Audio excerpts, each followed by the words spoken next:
Neraca dagang 2021 tembus 440 triliun, pertumbuhan ekonomi 2022 diproyeksi positif. Kementerian Perdagangan mencatat neraca dagang Indonesia tumbuh positif. Sampai Oktober 2021 surplus sekitar 30,81 US dollar atau setara 440,5 triliun rupiah. Beberapa negara mitra dagang Indonesia yang menjadi penyumbang surplus perdagangan terbesar diantaranya Tiongkok, Amerika Serikat, dan Filipina, dengan jumlah mencapai 3,67 miliar US dollar, sementara Australia, Singapura, dan Thailand menjadi negara mitra penyumbang defisit perdagangan terbesar dengan jumlah sebesar 1,13 miliar US dollar. Secara kumulatif, surplus perdagangan tersebut ditopang neraca non-migas 40,8 miliar US dollar dan defisit migas 9,28 miliar US dollar. Wakil Menteri Perdagangan Jerry Sambuaga mengatakan tren positif neraca perdagangan ini tak lepas dari peran kementerian dan lembaga lain dalam mengimplementasikan instruksi Presiden Jokowi. Hal ini dia sampaikan saat berdiskusi dengan awak media dan perwakilan pengusaha di Kemendak. Hal ini dikarenakan banyaknya produk ekspor yang ada di daerah yang mensupport mulai dari pengembangan hingga pemasaran. Jerry juga mengungkap surplus neraca dagang RI tahun ini sudah melebihi angka pada tahun lalu. Dibandingkan pada Desember 2020, surplus neraca dagang 21,74 miliar US dollar. Nilai ini adalah rekor tertinggi dalam 10 tahun terakhir.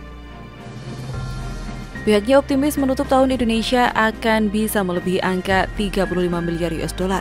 Misal tren 3 miliar US dollar sampai 4 miliar US dollar per bulan.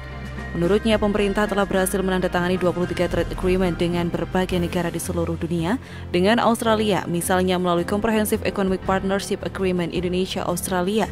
Dalam perjanjian dagang ini, banyak benefit untuk para pelaku usaha, yakni bebas pos tarif atau beban biaya tambahan untuk ekspor 7.000 produk UMKM ke Australia.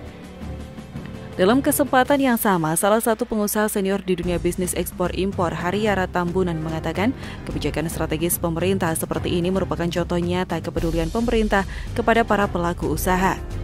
Haryara mengaku siap bersama para pelaku usaha lainnya menjaga sinergitas dengan pemerintah dalam meningkatkan ekonomi negara. Di sisi lain, atas kenaikan neraca dagang ini, pemerintah yakin ekonomi dalam negeri mulai bangkit lagi pada 2022. Ada sejumlah target yang akan digenjot mulai dari investasi, realisasi anggaran daerah pusat, dan perpajakan.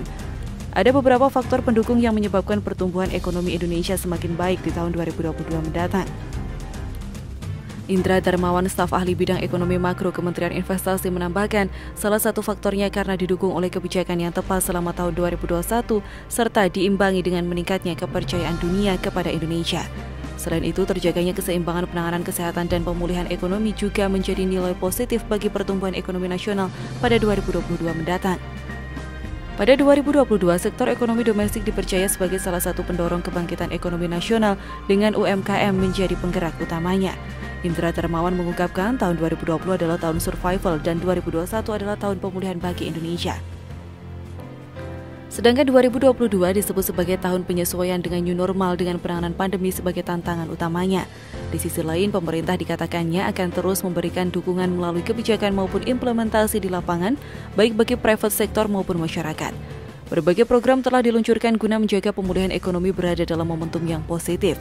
Selain dukungan untuk sektor kesehatan, bantuan sosial, kebijakan yang meringankan pelaku usaha, juga dukungan dalam bentuk insentif akan diteruskan untuk pelaku usaha agar bisa menjadi bantalan sebelum upaya pemulihan yang betul-betul kuat dapat dilakukan. Semua sektor akan lebih baik pada 2022, termasuk retail, jasa, manufaktur, serta sektor primer seperti pertambangan, pertanian, dan perkebunan. Yang perlu ditekankan adalah untuk melihat target jangka panjang untuk transformasi ekonomi.